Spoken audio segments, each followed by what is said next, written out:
오늘 저는 우리에게 은혜가 필요합니다 라는 제목으로 말씀을 나누려고 합니다.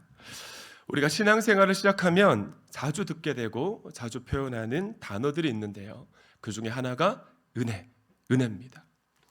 설교를 들은 성도가 설교자에게 은혜 받았습니다 라고 인사하고, 무엇을 회의하다가 논쟁이 심해지면 은혜롭게 합시다 라고 말하고, 축복받은 삶에 대한 이유를 간증할 때 이렇게 고백하죠. 제가 한 것은 아무것도 없습니다. 모든 것이 주님의 은혜입니다.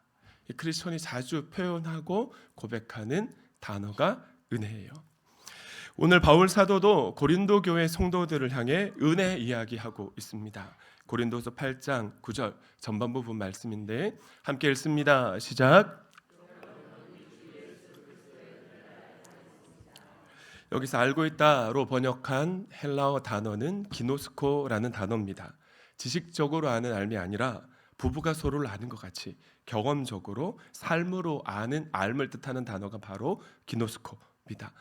구약 히브리어에서는 야다라는 단어로 바꿀 수 있는데, 예수님을 그리스도로 믿는 고린도 교회 성도 너희는 그분의 은혜를 기노스코의 알므로 알고 있다는 것입니다. 그럼 은혜란 무엇일까? 그리고 우리에게 은혜가 필요한 이유는 무엇일까요? 먼저 미국의 장로교 조직신학자 찰스 하치는 은혜를 이렇게 정의했습니다. 은혜란 상대방에게 무엇을 줄 만한 아무런 공로가 없음에도 불구하고 자발적으로 주는 사랑이다. 그것이 은혜입니다. 은혜는 또 여러 가지로 표현하고 구분할 수 있는데, 첫째, 은혜는 구원의 은혜입니다. 우리도 고린도교회 성도들도 구원의 은혜를 받은 줄 믿습니다. 범죄한 우리가 예수 그리스도를 만났습니다. 그래서 하나님의 자녀라는 과거와 다른 전혀 다른 새로운 피조물이 된 것입니다. 예수 그리스도를 믿는 믿음을 통해서만 이 은혜를 누릴 수 있는데, 로마서 5장 8절은 이렇게 말씀하고 있습니다. 그러나 우리가 아직 죄인 되었을 때에 그리스도께서 우리를 위하여 죽으셨습니다. 이리하여 하나님께서는 우리들에 대한 자신의 사랑을 실증, 개역개정 성경에서는 확증하셨습니다. 아멘. 어둠이 어둠인 줄도 모르고 하나님을 하나님으로 온전히 인정조차 하지 않는 죄인이었던 그때도 하나님은 저와 여러분을 사랑하셨던 것입니다. 하나밖에 없는 아들을 십자가 위에서 허비하시는, 죽이시는 그 사랑으로 우리를 향한 사랑을 확증해 주셨다는 말씀을 하고 있는 것이죠. 우리가 그 은혜와 그 사랑을 받을 자격이 있었습니까? 공로가 없었지만, 그래서 하나님의 선택적 사랑이고 무조건적인 은혜였어요. 그래서 구원이란 저를 따라합시다, 선물이다. 공짜로 받았으니까.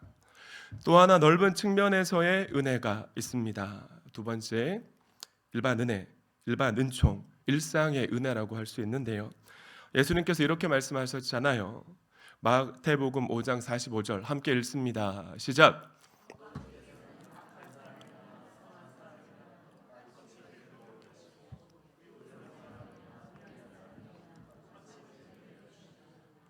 하나님은 모든 피조물에게 차별 없이 이 일반 은혜를 베풀어 주고 계십니다. 이 은혜를 받고 있으니까 당연한 줄 알고 하나님을 하나님으로 인정하지 않는 그런 교만한 모습이 인간에게 있을 수 있는 것이죠. 예수님을 나의 구주, 나의 주님으로 영접했든 영접하지 않았든, 그가 살아가는 삶이 의로운 삶이든 하나님을 인정하지 않는 악한 삶이든, 하나님은 햇빛과 공기, 비를 공평하게 공급해 주시는 은혜를 베풀어 주고 계십니다. 이것이 일반 은혜죠. 또 하나는 세 번째, 일상의 은혜입니다. 무슨 은혜라고요? 일상의 은혜. 일상의 은혜를 다른 표현으로 바꾸면 하나님의 도우심입니다. 하나님의 인도하심이 일상의 은혜예요. 구원의 은혜를 받았지만 우리가 구원받은 자답게 살아갈 수 있는 힘이 우리에게 있습니까? 오늘의 은혜가 필요한 줄 믿습니다.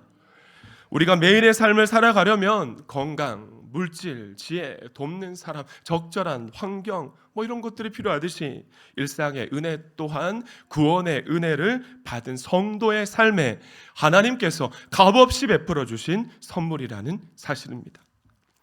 필리핀 단기봉사 선교를 준비하던 중에 제가 몇 차례 말씀드렸죠. 원인교 선교사님 부부가 사역하시는 다큐멘터리 영상을 10번도 넘게 보았습니다. 처음 보았을 때 질문 하나가 저를 급속했는데, 나는 저렇게 사역할 수 있을까라는 질문이었습니다. 죄악의 어둠을 헤매던 청년 시절을 끝냈을 때 나를 향한 하나님의 사랑이 얼마나 크고 산과 같이 여전히 나를 붙잡고 계셨는데, 그 사랑을 깨닫게 되었을 때 이제는 하나님 실망시키고 싶지 않다, 하나님의 기쁨이 되고 싶다, 주님의 소원을 풀어드리는 삶을 살아가겠노라 정말 수없이 다짐하고 그렇게 사역해 왔었습니다.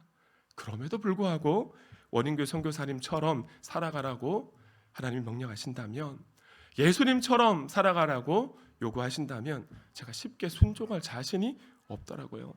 아내에게 제가 다큐멘터리 영상 보여주면서, 내가 만약에 원인교 선교사님이라면 당신 나 따라 편선교사님과 같이 이렇게 저런 땅 갈 수 있겠냐고 물었는데, 아내가 묻지 말라고 이야기하더라고요. 머리 아프다고. 선교학교를 하면서 그래서 이번 선교가 더 기대가 되어졌고요. 선교 대원들에게 수차례 이렇게 고백을 했었습니다. 선포했어요. 선교사님이 보내온 일정을 보니 제가 수많은 선교사님들을 보고 교제하고 경험했지만 이분은 정말 진심인 것 같다고, 진짜인 것 같다고, 그래서 많이 힘들 것입니다. 그러나 전무후무한 은혜가 있을 것입니다라고 선포했었습니다. 필리핀 잠발레스 이바 현지에 도착하고 보니 역시나였어요. 선교사님 부부는 물론이고 필리핀 성도들의 얼굴에 행복과 기쁨이 주렁주렁 걸려 있는 겁니다. 단순히 잘 사는 나라에서, 대한민국에서 선교팀이 와서 뭔가를 나눠주기 때문에 선교팀의 손에 든 것을 보고 모여들고 기뻐하는 그런 행복이 아니었습니다. 그들은 정말 예수님이면 충분한 그런 삶을 살고 있었던 것이죠. 예수 그리스도라는 그들 안에 있는 생명의 빛을 볼 때 제 안에 내재하시는 성령님께서 끊임없이 질문 하나를 더 던져주셨습니다. 우리 교회 성도님들은 내가 누구인지, 내가 하나님께 받은 은혜가 얼마나 크고 놀라운지를 알고 있을까? 우리 성도님들 중에 하나님의 자녀라는 신분에 걸맞는 삶을 살기 위해, 하나님의 명예를 지키기 위해 몸부림치며 살아가는 분들이 과연 몇 분이나 계실까? 그는 곧바로 좁혀서 저를 향한 질문도 주셨죠. 나는 누구인가? 나는 성도고 목사인데 나는 그 신분에 걸맞는 삶을 살아가고 있는가? 생각하는 것, 말하는 것, 행동하는 것, 가치를 결정하는 것, 하나님의 사람답게 살아가는 것은 여러분 정말 쉽지 않습니다. 은혜가 필요하다는 것이에요. 목사, 사모, 장로, 권사, 집사, 목자, 목녀라는 우리의 신분은 어쩌면 우리를 지켜주는 울타리입니다. 목회자 자녀들을 보면 이 울타리가 너무 부담스러워서 힘들다라고 고백을 하는데, 이것이 우리를 지켜준다는 것이죠. 그런데 비라이벨스 목사님이 쓰신 한때 제자훈련 필독서였는데요, 아무도 보는 이 없을 때 당신은 누구인가? 라는 책이 있습니다. 이 책의 제목처럼 그런 울타리가 사라진 곳, 혼자 있는 그곳, 아무도 보지 않는 그곳에서의 나의 모습과 내가 결정하는 가치의 결정이 바로 진짜 나니까요. 빌 하이벨스 목사님은 이렇게 살아가는 거 쉽지 않은 것을 확실하게 증명해 주셨는데, 이렇게나 멋진 제목의 책을 쓰셔놓고는 정작 자신은 본인이 심호하는 교인과 14년 동안이나 부적절한 관계를 가지셨어요. 그래서 그 사실이 우리를 더욱더 겸손하게 합니다. 사랑하는 여러분, 하나님의 기쁨이 되고 싶고 주님의 소원을 풀어드리고 싶은 삶을 살고 싶은 소망과 욕구가 태산 같아도 그렇게 살아가는 것이 쉽지 않습니다. 그럼 쉽던가요? 하반기를 시작하는 우리에게 삼각산 기도원에서 1년 전, 2년 전, 5년 전, 10년 전 받았던 그 과거의 은혜 말고 오늘의 은혜, 지금 역사하시는 하나님의 은혜와 도우심이 필요한 줄 믿습니다. 아멘이십니까? 심령이 가난한 자는 복이 있나니 천국이 그들의 것이며 라는 우리 주님의 말씀처럼 우리의 마음이 그러려면 가난해야 됩니다. 어떻게 된다고요? 가난해야 됩니다. 원해야 됩니다. 바라야 되고 사모하고 갈망해야 됩니다. 과거와 다른 오늘의 은혜를 지금 역사하시는 하나님의 능력을 원하고 바라고 소망하고 기도하는 저와 여러분 될 수 있기를 축원합니다. 아멘. 성경 속에서 그 은혜를 간절히 원했던 대표적인 인물 중에 하나가 룻입니다. 우리 룻기서 작년 강해 설교를 통해 한번 만나봤었죠. 룻기서는 연약한 성도들이 하나님의 은혜로 인생 역전하는 드라마인데요. 우리 은혜를 갈망했던 심령이 가난했던 이방 여인 룻의 삶을 기억하고 있습니다. 간략하게 말씀을 드리면 베들레헴에서 살아가던 한 가장이 극심한 기근을 피해 이방 나라로 이주를 결정합니다. 그리고 모압으로 건너갔어요. 그러나 먼저 가장인 엘리멜렉이 죽었고요. 10년 안에 말론과 기럧이라는 두 아들 맞아 차례로 죽고 마는데 살려고 건너간 이방 땅에서 더 큰 기근을 만나고 만 것입니다. 룻은 이방 여인이었습니다. 그러나 하나님의 은혜를 그래서 고난 가운데 더 걸망하게 되고요. 시종일관 이렇게 고백합니다. 룻기 2장 2절 말씀에선 시어머니 나오미에게 이렇게 고백하죠. 함께 읽습니다. 시작.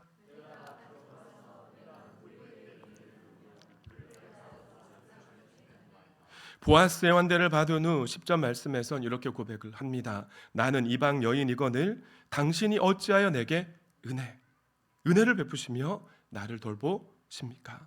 13절 말씀에서는 보아스를 향해 이렇게 요청했어요. 한 번 더 읽습니다. 시작. 은혜를 얼마나 갈망하고 은혜에 대한 가난한 마음을 가지고 있습니까? 룻의 입술을 통해 은혜라는 단어가 무려 3차례나 반복되고 있는 것입니다. 은혜 아니면 살아갈 수 없네 호흡마저도 다 주의 것이니 라는 찬양의 가사처럼 은혜를 입지 않고서는 절대로 오늘의 은혜, 일상의 은혜가 없이는 살아갈 수 없다는 사실을 고난의 바다 한가운데서 절실히 깨달아 알고 있었던 것입니다. 여러분, 룻은 이방 여인이잖아요. 하나님의 율법으로도 당시 문화와 정서상으로도 그럴 의무가 전혀 없습니다. 그런데도 무일푼의 시므를 모시고 남편 잃었는데 이삭을 주우면서 생계를 유지하고 정말 은혜를 절절히 사모하며 간구하는 삶을 살아가고 있었던 것이죠. 우리는 그 결말 알고 있습니다. 마침내 보아스로부터 은혜를 입고 인생 역전하게 됩니다. 이방 여인이 다윗의 할머니가 돼요. 예수님의 족보에까지 그의 이름이 오르게 됩니다. 여러분, 우리에게 무슨 선한 것이 있어서 영혼 구원하여 제자 삼는 삶을 살아가고 이웃과 세상을 향한 성공시켜주는 섬김의 삶을 실천할 수 있겠습니까? 하루를 하나님의 사람답게 하나님의 자녀답게 살 수 있게 하는 은혜가 우리에게 없다는 사실을 우리는 너무나 잘 알고 있는 것입니다. 그래서 오늘 우리에게 필요한 것은 밖으로부터 오는 은혜, 위로부터 나려오는 특별한 은혜. 우리 김정원 집사님 찬양 시작하면서 은혜 달라고 임재를 간구했는데 그 은혜, 내 안에 살고 계신 성령님이라는 생수가 터져 나올 수 있기를 축원합니다. 우리의 삶을 적시고 우리를 가득 사로잡아 하는 것입니다. 세상은 빨리 달리지 않으면, 노력하지 않으면 뒤처진다, 실패한다, 망한다라고 우리에게 소리치지만 차이를 만드는 것은 은혜입니다. 여러분, 뭐라고요? 은혜입니다. 은혜. 여러분, 학벌도 아니고요, 그 어떤 백도 아닙니다. 기회도 아니고 운도 아닌 것입니다. 소망 없는 우리 인생을 누가 인도해 주시는가, 누가 당겨주시고 밀어주시는가, 그 은혜에 달려 있는 것이죠. 잠언 16장 9절은 이렇게 말씀합니다. 사람이 마음으로 자기의 길을 계획할지라도 그의 걸음을 인도하시는 분은 누구십니까? 그래서 은혜가 필요한 것입니다. 저와 여러분 안에 오늘 이 하나님의 은혜가 차고 넘칠 수 있기를 소망합니다. 그래서 우리 온 공동체가 여러분 안에 가득 채워진 그 은혜가 마중물이 되어서 우리 온 교회가 하나님의 은혜로 춤추고 하나님의 은혜가 왕노릇할 수 있기를 축원합니다. 그럼 어떻게 하나님의 은혜로 살아갈 수 있을까? 그게 우리의 고민이 되어야 되겠죠. 퀴즈입니다. 언제나 감동이 없는 설교를 하는 설교자와 혼자 사는 할머니의 공통점이 뭘까요? 영감이 없다라는 겁니다. 영감은 곧 은혜인데 은혜가 없다는 것은 참 힘듭니다. 설교하는 본인도 힘들고 그분의 설교를 듣는 성도도 힘들고 동력하는 그 파트너들도 성도님들 힘들죠. 제가 설교를 잘하는 목사가 아님을 저는 알고 있습니다. 그래서 저는 정말 하나님의 은혜가 필요한 목사입니다. 저뿐 아니라 찬양을 인도하는 찬양 사역자도 마찬가지인 것 같아요. 지난 토요일 찬양 사역자 모임 시간에 말씀드리고 싶었지만 역시 목사님은 부담스러운 분이야. 만나면 부담스러워. 이렇게 얘기할까 봐 꾹 참고 말하지 않았습니다만은 편곡이 깔끔하고 연습을 많이 하면 은혜가 될 거라고 찬양 사역자들이 착각을 합니다. 시계가 알려주죠. 착각하면서. 정교하게 연주하면 은혜가 임한다고 생각 그렇지 않습니다. 우리는 한 달 전에 이 자리를 섬겨주신 송경민 목사님을 우리는 기억하고 있습니다. 송경민 목사님과 저녁 식사를 하는 가운데 그분이 이렇게 고백을 하시는 겁니다. 사모님도 동일한 고백을 하셨어요. 자신은 음악적인 재능이 탁월하지 않답니다. 음악 교육을 전문적으로 받아본 적이 없어서 30살이 넘어서야 겨우 클래식 작곡 공부를 하셨답니다. 그런데도 찬양 사역자를 섬긴 거죠. 20년 동안이나 하고 10년 동안 수없는 곡을 만들었는데도 무명을 벗어나지 못했습니다. 그러니까 사역이 고단할 수밖에 없죠.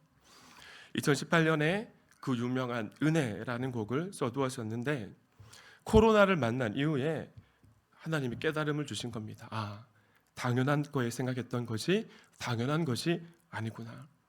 당연하다고 생각한 것을 읽고 나서야 얼마나 소중한 것이었는가를, 하나님의 은혜였다는 사실을 그분이 깨달은 거죠. 이조차도 하나님의 은혜 아닙니까?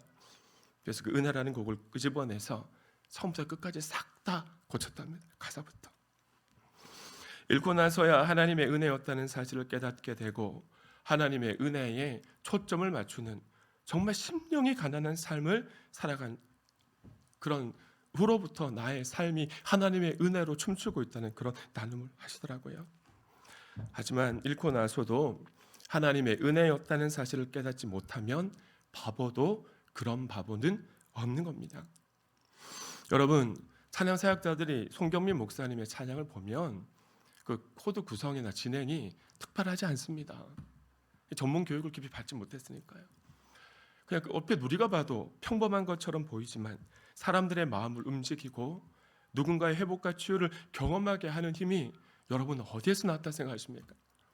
우리 집 막내도 송경민 목사님이 인도하셨던 집회에 참석하고 난 이후에 집에 와서 계속 안 하던 찬양을 막 흥얼거리고요.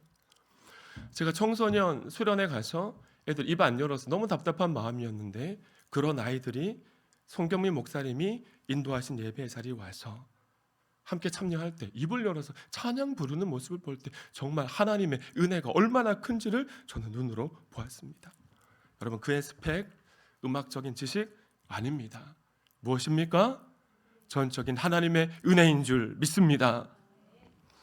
이 사실을 알고 있다면 어떻게 그 은혜를 우리가 구하지 않고 살 수 있겠습니까? 은혜가 없는 삶, 은혜가 없는 사역, 고단하고 지치고 불만만 가득해지고 남는 것은 하나도 없고 사역할 때 종교라는 무게의 짐만 더 실리게 되는 것이죠. 무엇보다 승리하는 성도의 삶이 불가능하게 됩니다.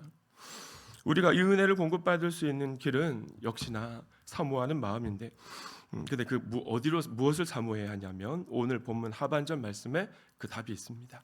함께 읽습니다. 시작.